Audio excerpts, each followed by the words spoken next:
Hey guys, welcome back to my second video. I don't know why I have to be so awkward all the time, but I am. So this video, I was gonna jump forward, give you guys some workouts and recipes, but decided more to actually really dive into my journey itself, how I got started and what's kind of to come personally for me. And this video is going to be a bit more lengthy than you probably actually want to hear, because I'm basically going to give you my whole entire life story. So here we go.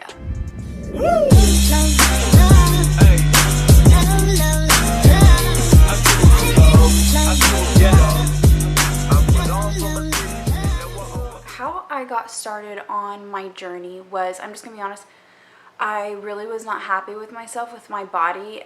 Growing up, I had always been super athletic, had always pretty much been in shape. I did kind of sit a little more heavier for the most part, as I just have a bigger build. Like I said, I've always just been like really curvy, even from like the age of 14. For the most part, I was never overweight though. Like I said, I stayed super active. I played year-round basketball and softball. And then into my later teens, I got into MMA and boxing and stuff like that. So always been really active. It wasn't until not even college, like in college I actually stayed really active too, but after I dropped out of school, that I started gaining weight. Of course, all of a sudden, like, you look in the mirror one day and you're like, what happened? I just exploded. And that's exactly what happened with me. I wasn't happy. I had a lot of self-hate, because I'm like, how could I let myself go? And because I wasn't able to love myself in that image, I really didn't think my husband could love me. So then it really started like a lot of insecurities with me, and how I thought my husband viewed me and things like that. So that's, as crazy as it sounds, what triggered my journey. Is I wanted to love myself again. So that's how I got started. My highest weight that I reached was 191 pounds, and I'm 5'4". Even though I do feel like I'm built a little broader than most women, I'm very, very curvy, like I said. 191 pounds on 5'4" does not, like, it's not normal. Because I was so uncomfortable and started hating my body, I just decided, like, hey, I want to make a change, you know, here and there. My husband started encouraging me to go to the gym. I had always weightlifted, but not like hardcore or anything. So I went and I started with small changes for my portions. I didn't really quit eating bad. I just ate less amount of bad foods. And then, like I said, I was only going to the gym a few times a week starting out, and I lost about 10 pounds. So I was sitting at about 181 pounds. And one day while I was at the gym, I ran into a lady in the locker room, and like we all know, I have world's biggest mouth, and I can't remember what started the conversation, but I just started talking to her, and she's like, oh, I'm actually on a weight loss journey myself. And I'm like, oh wow, that's really great, like, you look fantastic. And then I'm sitting there in my shame like, oh wow, I've only lost 10 pounds. And in hindsight, I look back and I should have been so proud of that 10 pounds that I had lost with just minor changes. So fast forward to that same day in the gym, I was with my husband again. I think I had gone up to like do some cardio. I saw her again, this lady that I had talked to in the locker room. Her name was Kalila, and she was like, oh, by the way, this is my husband that I was talking about, and he's a personal trainer, and he's a pretty stacked guy. I'm like, oh, hi, here's a short little round chick. Hi. So me being awkward, but he's like super, super cool to talk to, really friendly, and knows how to hold a conversation, thankfully, because I was so insecure in that moment that I was like, I really don't want to be talking to him.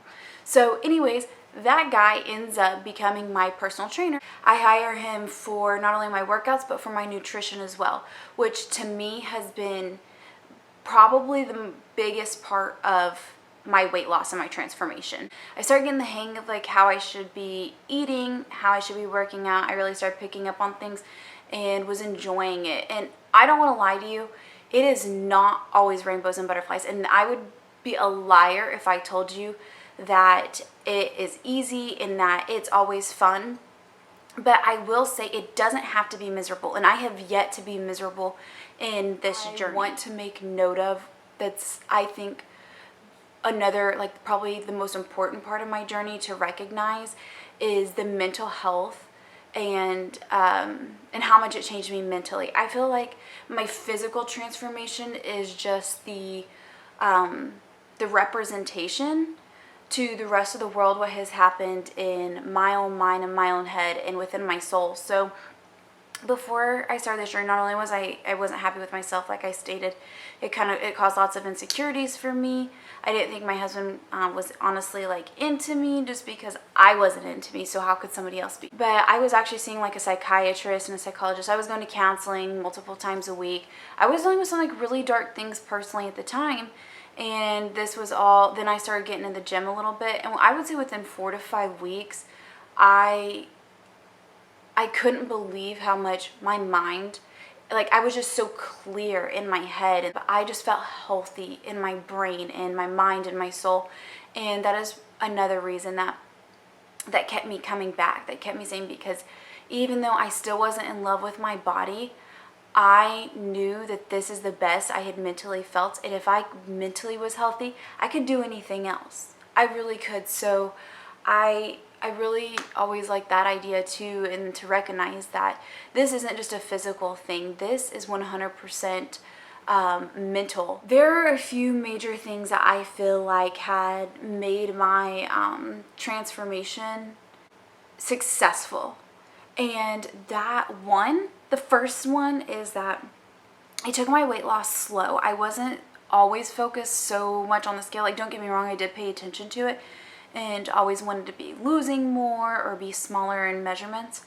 But I also was focusing on my actual health, and I focused on learning more about foods, how to properly fuel my body, not restricting myself from the things that my body needs, and getting really strong. I got addicted to getting stronger, lifting more reps, lifting more weight, everything in the gym, being able to run longer, everything. Those are the things I focused on, because even though the scale might not have always been dropping, if I could see that I put up 5 more pounds, that was progress for me. I knew I was still trucking on in my journey, and I believe that is one big thing that kept me going. The second thing that I know made my transformation successful is hiring a coach.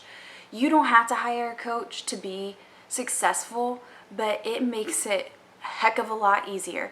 Hiring a coach for me gave me a support team and someone that was going to hold me accountable, because if you know that you have someone that you're kind of like checking in with, reporting to, they're kind of making sure you're hitting the gym like you should be, eating the foods you should be, you're more willing to stick to it, because it's easy for us to disappoint ourselves. That's so much easier. But when you know someone's watching you, or they're going to meet you there at 5 a.m., you're going to get your tail end up and you're going to be there at 5 a.m. I promise you, because that's exactly how it started for me.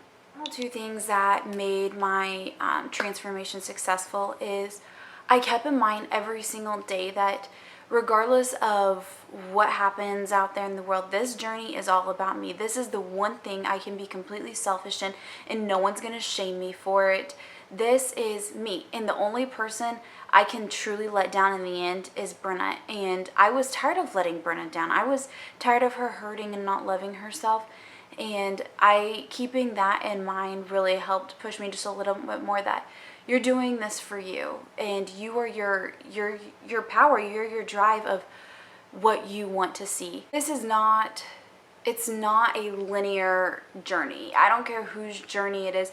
It's really important to keep in mind that a journey is exactly that. It's not from point A to point B. It's like point A to point D. Oh, we got to go back. Okay, because what's so different about a health and fitness journey is when it never ends, because your health is with you through the rest of your life. And another thing is whenever you start, it takes a little while to learn your body. In fact, I feel like you're always trying to catch up with and learn what your body is doing, because just as you're kind of getting the hang of it, your body's like, we're switching things up. So that's really, really important to remember. And before I go,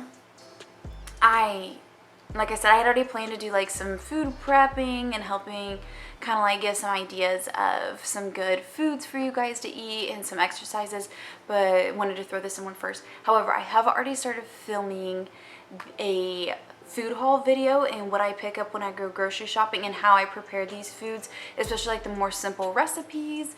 And so that is going to be my next video, is some exercises and a food haul with me. So if you are interested in that, be sure to comment down below so I especially know that you're looking for it. Don't forget to like and subscribe.